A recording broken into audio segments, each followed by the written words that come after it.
What's your favorite way to discover something new? Maybe you like to do a deep dive, the old-fashioned way. When the moon is overhead, you weigh slightly less. What? Maybe you like to go straight to the source and ask someone, "Hey mom, can you teach me how to make those amazing chocolate chip cookies?" You might use a virtual assistant to surf the web. Alexa, how many feet are in 1 mile? There are 5,280 feet in 1 mile. You might even like to discover new things by running your own experiment. What happens if I leave a piece of string cheese at the bottom of my backpack for 3 weeks? Ugh. There are so many ways to learn, and a whole universe to discover. But the very most important thing to learn about is the one who created it all. Like, Jesus Christ is the same yesterday, today, and forever. Every good and perfect gift is from above, from God. God counts every hair on your head. God loves our curiosity. God loves when we ask questions. And the more you discover about God and the world God made, the more you can follow God with your life. When you discover brand new ways to share God's love with those around you, then others can see how God is teaching you to grow. That's why knowledge is such an amazing way to worship God with your life. Because worship is about more than just singing loud. It's all about living loud.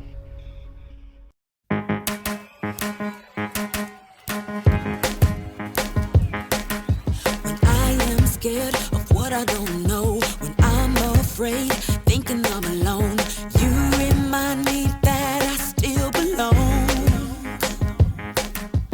God, you help me to grow. Scared, I don't feel strong. When I'm afraid, something is wrong. You remind me that you're in control. God, you teach me to know. I am learning you, make me so courageous. You make me curious. There is so much you have given, so much to explore. You're teaching me. I'm gonna be a better me.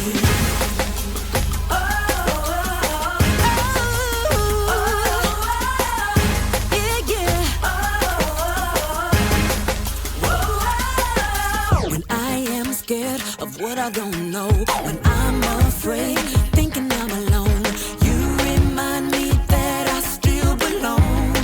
Oh yeah, God, you help me to grow.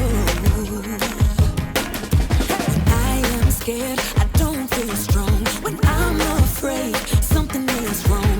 You remind me that you're in control. Oh God, you teach me to know. I am learning you, make me so courageous. You make me curious.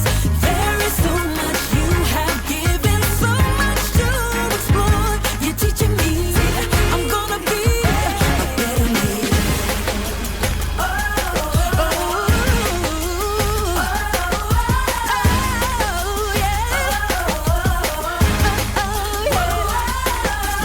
God, you're helping me to be better, and you're teaching me to grow. God, you're helping me to be better, and you're teaching me, and I am learning you. Make me so courageous. You make me curious. There is so much you have given, so much to explore. You're teaching me. I'm gonna be a better me. Make me so courageous. You make me curious. There is so much you have given, so much to explore. You're teaching me. I'm gonna be a better me.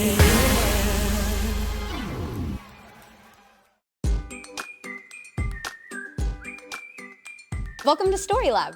This week, we're talking about knowledge, while we take a look at the story of some wise guys who went on an epic road trip.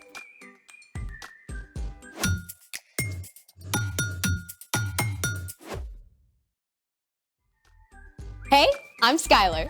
And I'm Sebastian. We're talking about knowledge, which is learning something new so you can be better at whatever you do. I want to know what's in this box. So do I. You mean you didn't wrap it? Nope. It's a leftover gift I forgot about. There's no from on the gift tag. Yeah, I don't know who left it. So open it already. What? I want to see if I can gain some knowledge about what's inside without opening it. Wait, there's a word for that. Forensics. Forensics are scientific tests or techniques used in connection with the detection of crime. Wait, this isn't a crime scene. But it is a mystery. Where do we start? Well, I'm gonna start gaining knowledge about what's inside by using my eyes. It's wrapped perfectly, and the handwriting is kind of swirly. So it's from a girl. That doesn't mean it's from a girl. Handwriting challenge!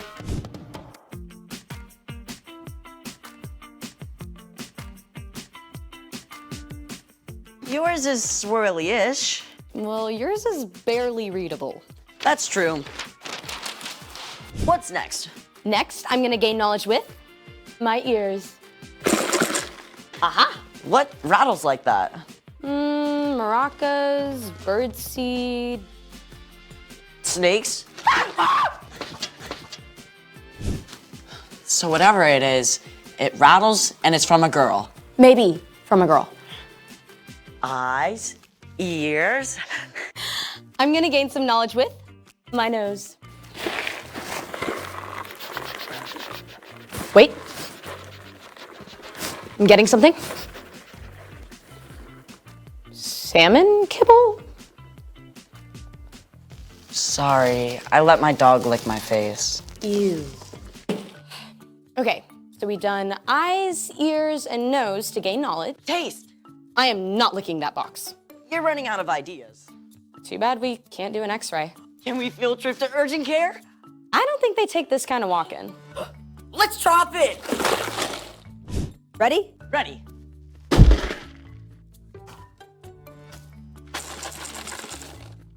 Same rattle as before. Rattles, maybe from a girl. Doesn't smell, doesn't break. What's next in our search for knowledge? Heat it. Heat it? What's that gonna do? I don't know. I think it's time to up our experiment game. And I think it's time for... The story before the story. Today, we're in the first book of the New Testament, Matthew. But before Matthew, in the very beginning, out of deep love, God made an amazing world. But when people turned away from God, the world was broken. God made a plan to draw people back to relationship. So at the right time, God sent a tiny baby to be born in the small town of Bethlehem, God's very own son, Jesus.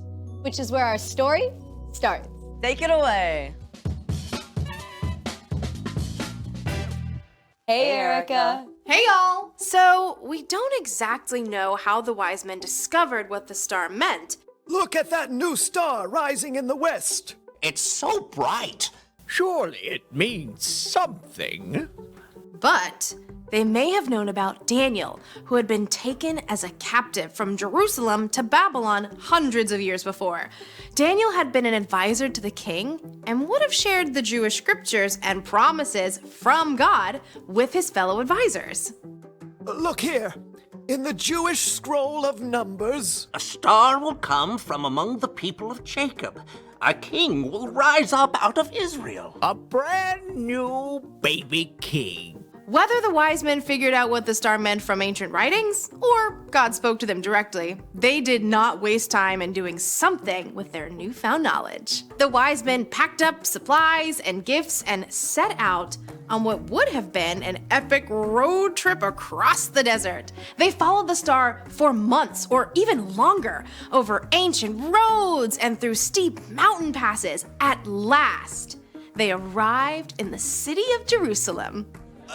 where is the child who has been born to be King of the Jews? We saw his star when it rose. Now we've come to worship him. Word of these exotic visitors quickly made its way to King Herod at the palace. Now, Herod had been appointed ruler of Judea by Roman Caesar, but the position was not secure. The last thing he wanted was some upstart new king to challenge him. So, he called for the Jewish priests and teachers of the law.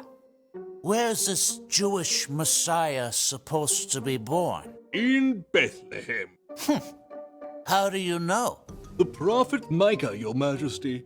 He says, "But you, Bethlehem in the land of Judah, are certainly not the least important among the towns of Judah. A ruler will come out of you. He will rule my people Israel like a shepherd." Oh, well, I see. Have these, wise men come see me, huh? Keep it on the down low. The wise men soon arrived at the palace. King Herod asked to know when the star had appeared and tried to put on a good face on his fear and brewing anger. I want you to go to Bethlehem for me. Search for this child and report back when you find him. Then I can go and, worship him. King Herod had no intention of honoring Jesus. In fact, he wanted to get rid of him. But the wise men didn't know this. They went on their way and were filled with joy when they saw the star again. It went ahead of them until it stopped right over the place where Jesus and his family were staying. Look! It stopped! This must be the place. I'll knock. The wise men were welcomed into the home by Mary and Joseph. By this time, Jesus was a young child, and the wise men offered him beautiful gifts of gold, frankincense, and myrrh. These were not your average baby shower gifts. In fact, these were the kind of gifts that would be given to a powerful king. It was just one more sign of who Jesus was and would become. At last, the wise men left Jesus to begin their long journey home. They planned to return to Herod as they had been asked, but thankfully, God spoke to the wise men in a dream and warned them not to go back to Herod. So, the wise men chose a different road for their trip home. The end. That Herod dude was a bad dude. But thankfully, the wise men got the message. When God gave them new information, they changed their plans. Just like when they saw the new star in the first place. Exactly. The wise men didn't sit around wondering. They took action to discover what the star was about. And their search led them to God's very own son, Jesus. So, what's our part in the story? Good question. The wise men traveled hundreds of miles over months and months to discover more about God. But we can begin learning more about who God is right now, today. The Apostle Paul wrote, "Ever since the world was created, it has been possible to see the qualities of God that are not seen. Those things can be seen in what has been made." So all the things we can find in nature can tell us more about God. And all the things we study through science. That's right. I mean, just look at a leaf under a microscope, or a bug, or a human cell. They are amazing. You will be in awe of what God created. Or go outside and look at the night sky. God made vast galaxies, millions of miles apart, filled with millions of stars. Our God is so big. So big. You can learn about God through the people God created too. Your classmates or neighbors. They're all made in God's image and show a little bit of who God is. So stay curious about everything. Yeah, and ask a lot of questions. You got it. There is no end to what you can discover about God. See you next time. Bye, Erica. So here's the thing. Never stop searching for what's true. I still want to know what's inside. And I think I know. How? I just got a text from my Aunt Beth asking how I liked her gift. This gift? She always sends me a movie streaming gift card and microwave popcorn. See, we should have heated it. Thanks for joining us in the Story Lab. We'll see you next time. Do we heat it now? I'm hungry. Sure.